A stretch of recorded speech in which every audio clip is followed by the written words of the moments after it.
EuroLeague games are becoming unwatchable, and the main reason for it is to do with the refs. I'm sure a lot of you are not happy with the way refs call the games, but I'm not talking about that in this video. Rather, it's about how much time referees are spending reviewing plays. What used to be a 1.5 to 2 hour experience now often becomes at least 2 to 2.5 hours, with about 10 to 15 minutes in almost every game just spent on refs just staring at the monitors. AKA absolute dead air. I've just watched 2 EuroLeague games last week that dragged on for what seemed like forever. First, the Anadolu Efes Fenerbahce game, for example. The total broadcast lasted 2 hours and 35 minutes. Take away the pre-game and the post-game stuff, from the first to final whistle it was 2 hours and 3 minutes. Out of that, 11 minutes were eaten up by ref reviews. The most ridiculous and longest review was about whether Bryant was shooting from half court or not when he got fouled. Now, this is another topic that I will get to in a few minutes, but spending 4 minutes reviewing this play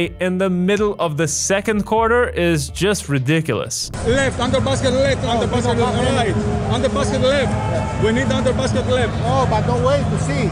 There's of course the argument that these reviews are there to get the things right. But when a guy is 20 meters away from the basket, I think it's kinda obvious. And what makes it worse is that after all that time, they didn't even change the call and left it as a shooting foul. If you want a full breakdown of this specific situation and how the refs called it, check out the link in the description. Then there was also the fight between Tarik Biberovic and Bryant. And alright, that one you have to review, fair enough. But again, 4 more minutes of reviews. If you thought that was bad, let's talk about Olympiacos Žalgiris game. It was 2 hours and 52 minutes from start to finish. No overtime, nothing. The actual game time? 2 hours and 20 minutes. And again, there were almost 11 minutes of reviews. And let me just say, some of these calls were genuinely weird. For instance, there was this unsportsmanlike foul on Thomas Walkup when Sylvain Francisco tried to milk it for a shooting foul. Then there was the bizarre call involving Kostas Papanikolaou, where it seemed like he hit his own chin on opponent's shoulder.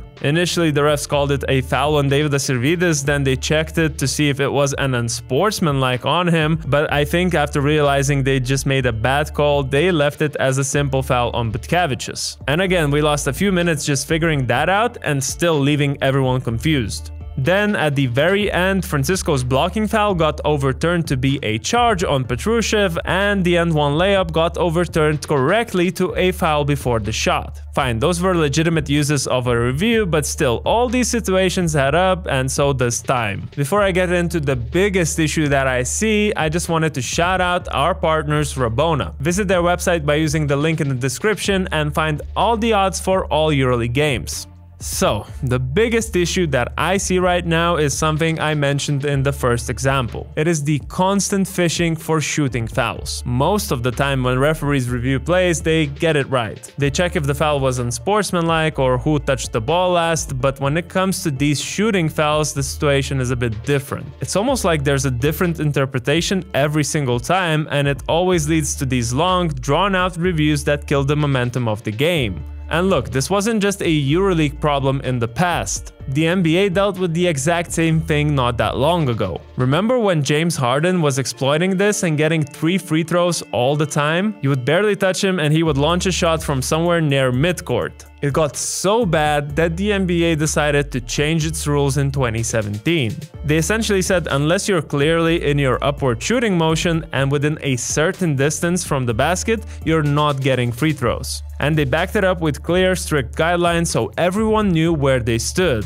It's not perfect, but it worked. We stopped seeing players exploiting the rules and the games got a bit faster. So my question is, why the EuroLeague hasn't followed suit yet? Why are we stuck in this gray area where refs are giving out free throws to guys who haven't even crossed the half court? The FIBA rulebook says that the act of shooting starts when the player begins moving the ball upwards towards the basket, but that rule is not always enforced the same way. In the case of Bryant's foul, he wasn't anywhere near a natural shooting motion when the contact happened, yet the refs still gave him 3 shots. Why? Well, because when they call it, it's really hard for them to overturn the call without what they call clear evidence. It's honestly just frustrating, and I think EuroLeague needs to step in. And again, I get that referees want to get it right, but when we're adding 10 to 15 minutes of stoppages to games just for these borderline calls, I would say it's harming the product more than it's helping it. Especially when it's not a one-off issue and is happening pretty much every game. So that's it from me. Let me know in the comments whether you're as frustrated as I am about these reviews. Do you think EuroLeague just needs to change the rules like the NBA did, or is there any other solution here? As always, thank you for watching. Make sure to drop a like on this video, subscribe to our channel, and I'll see you in the next one.